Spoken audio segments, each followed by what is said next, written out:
નમસ્કાર વિદ્યાર્થી મિત્રો, હું છું ડીએ પંપાણિયા અને આપ આજે અમારી ચેનલ ઉપર ધોરણ 11ના વિદ્યાર્થી તરીકે તમે જ્યારે અભ્યાસ કરી રહ્યા છો ત્યારે આપણે એક નવા જ વિષય સાથે ચર્ચા કરવાની છે અને એ વિષય છે આપણો ભૂગોળ, જેને અંગ્રેજીમાં જિયોગ્રાફી શબ્દથી ઓળખવામાં આવે છે. સૌપ્રથમ તો મિત્રો તમે બધા 10મું ધોરણ પાસ કરીને 10+1 એટલે કે 11મા ધોરણની અંદર પ્રવેશ કર્યો છે ત્યારે બધા જ વિદ્યાર્થીઓને ખૂબ ખૂબ અભિનંદન. ખૂબ સારા માર્કે તમે પાસ થયા હશો એવી અપેક્ષા. હવે હાયર સેકન્ડરીની અંદર જ્યારે તમે પ્રવેશ કરી રહ્યા છો ત્યારે 11મા ધોરણની અંદર ભૂગોળ વિષય એ ખૂબ ઇન્ટેલિજન્ટ વિષય છે. ઘણું બધું નોલેજનો ખજાનો આ ભૂગોળ વિષયની અંદર સમાયેલો છે. મિત્રો તમે સોશિયલ સાયન્સ 10મા ધોરણની અંદર સામાજિક વિજ્ઞાન ભણીને આવ્યા છો અને સામાજિક વિજ્ઞાનની અંદર પણ ક્યાંક ભૂગોળનો સમાવેશ તો થતો. તમે આના વિશે થોડુંક જ્ઞાન એની અંદર પ્રાપ્ત કર્યું છે.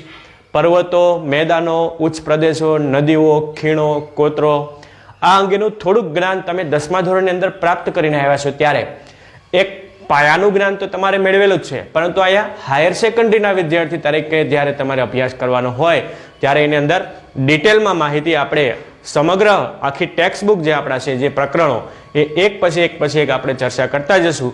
તો સૌપ્રથમ આપણે ભૂગોળ પ્રકરણ નંબર 1 ભૂગોળ એક વિષય તરીકે, જિયોગ્રાફી જે શબ્દ છે અને એ વિષય તરીકે આપણે હાયર સેકન્ડરીની અંદર એટલે કે 11મા ધોરણમાં કઈ રીતે આપણે શીખવાનો છે એની ચર્ચા આજે આપણે કરવા જઈ રહ્યા છે. તો આવો આપણે શરૂઆત કરીએ.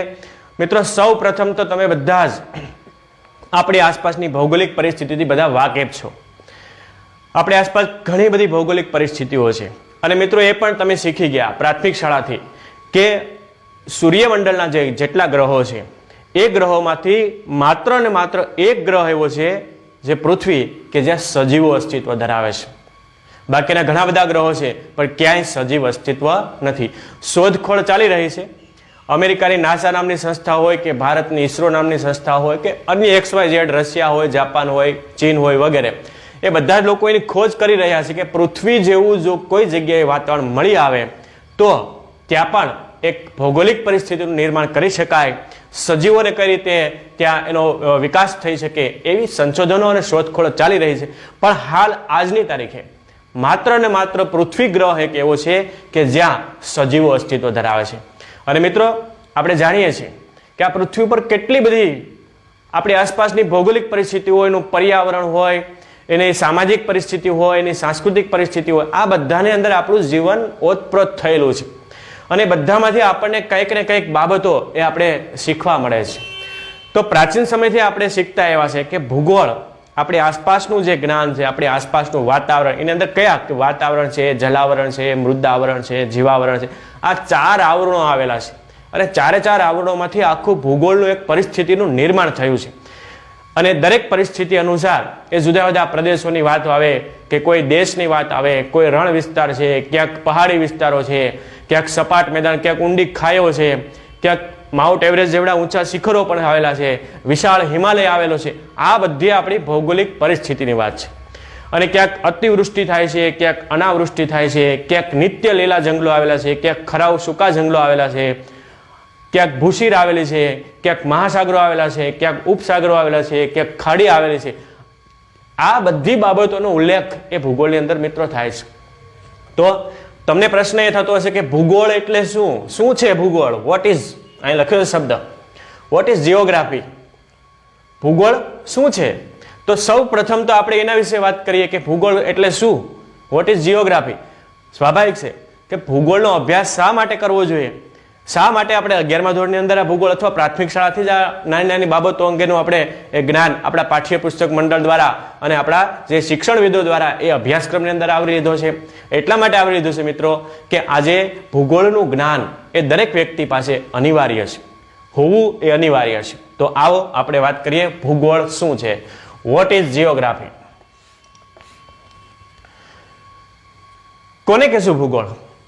આપણી આસપાસ વીંટાયેલું વિશાળ આવરણ, આપણે આજે હવા લઈએ છીએ, ઓક્સિજન, આપણે જે વરસાદ પડે છે, આપણે જે તડકાનો સામનો કરીએ છીએ, આપણે ઠંડીનો સામનો કરીએ, આ બધી મિત્રો ભૌગોલિક પરિસ્થિતિ અને એમાંય ખાસ આપણે વિશ્વના સંદર્ભ, આ માત્ર ભારતના સંદર્ભમાં કે ગુજરાતના સંદર્ભમાં આપણે ભૂગોળની વાત નથી કરતા.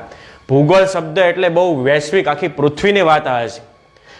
એમાં પૃથ્વીની અંદર 3 વૃત્તો આવેલા છે, કર્કવૃત્ત, મકરવૃત્ત અને વિષુવવૃત્ત.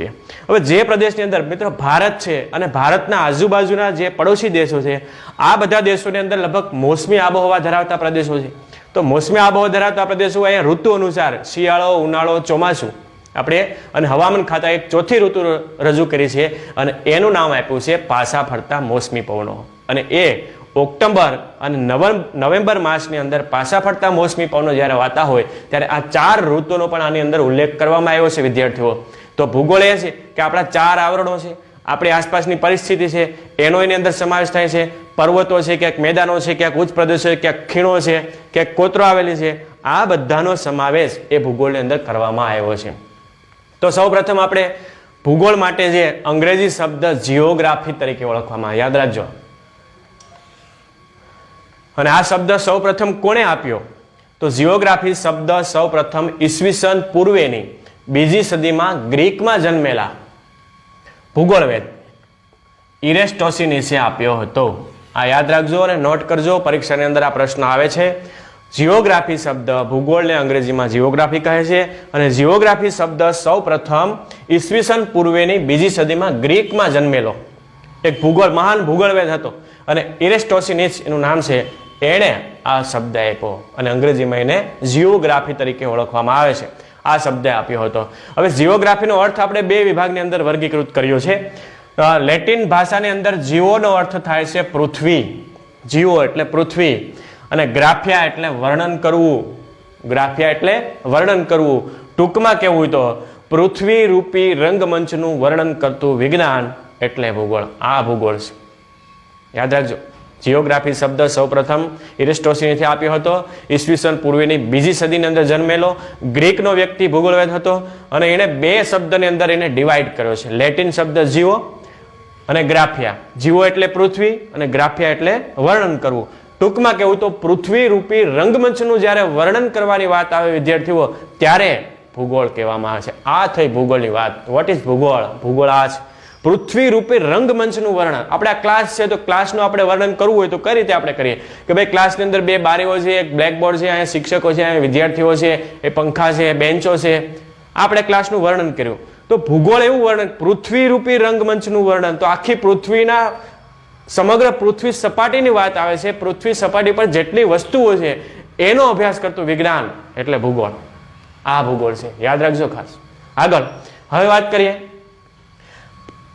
ભૂગોળના જ્ઞાન પછી એના તત્વો. 2 પ્રકારના તત્વો રહેલા છે ભૂગોળની અંદર. 2 તત્વોનો અભ્યાસ કરે છે, એક પ્રાકૃતિક તત્વો અને બીજા સાંસ્કૃતિક એલિમેન્ટ્સ. તત્વો એટલે એલિમેન્ટ્સ, એને શબ્દથી ઓળખવામાં આવે અંગ્રેજીમાં.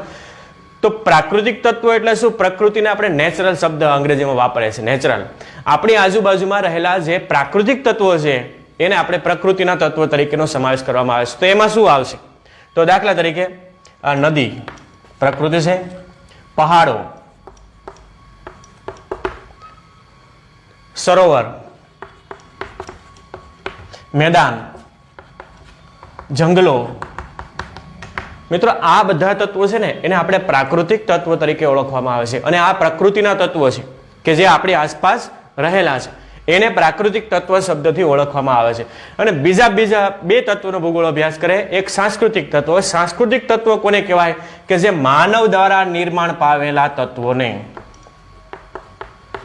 માનવ દ્વારા કોઈ પણ વસ્તુ નિર્માણ પામતી હોય તેવા તત્વોને આપણે સાંસ્કૃતિક તત્વ તરીકે ઓળખવામાં આવે છે. હવે સાંસ્કૃતિક તત્વોની અંદર કે માનવીએ શું વસાવ્યું? સંસ્કૃતિનું સર્જન કરનાર કોણ? માનવીઓ. બરોબર છે. તો માનવીઓએ જ્યારે સંસ્કૃતિનું સર્જન કર્યું છે, એ સંસ્કૃતિ એટલે જીવન જીવવાની રીત કે જીવન જીવવાની કલા. આપણે રાસ રચેલું છે, આપણે મકાનો બનાવ્યા છે, આપણે ફર્નિચરો બનાવ્યા છે, આપણે ઉદ્યોગ, ઇન્ડસ્ટ્રીઓ, ફેક્ટરીઓ, આ બધાની જે રચના કરી છે મિત્રો, એ જ આપણા સાંસ્કૃતિક તત્વો રહેલા છે. તો આને કહેવાય સંસ્કૃતિના તત્વો અને પ્રકૃતિના તત્વો. આ 2નો પણ ભૂગોળ સાથે અભ્યાસ કરે છે.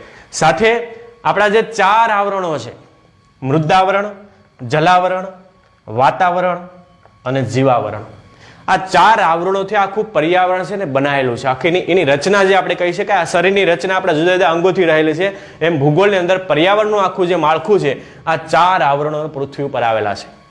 મૃદાવરણ કોને કહેવાય? કે જે મૃદ, જે નિર્જીવ જેને કહેવામાં આવે છે, જે જડત છે, જળવાદ, એટલે કે મૃદાવરણ એને ખડકાવરણ શબ્દથી પણ ઓળખવામાં આવે. પૃથ્વી સપાટી પરના જુદા જુદા ખડકો છે કે જેને આપણે મૃદાવરણ તરીકે ઓળખવામાં આવે છે. બીજી બાબત, જલાવરણ એટલે શું? કે જલાવરણ એટલે પૃથ્વી ઉપર 71% ભાગની અંદર પાણી આવેલું છે.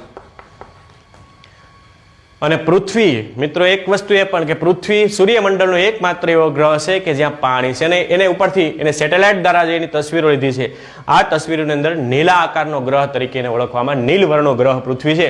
એટલે 71% ભાગમાં પાણી છે પૃથ્વીની અંદર, અને 29% ભાગની અંદર જમીન છે.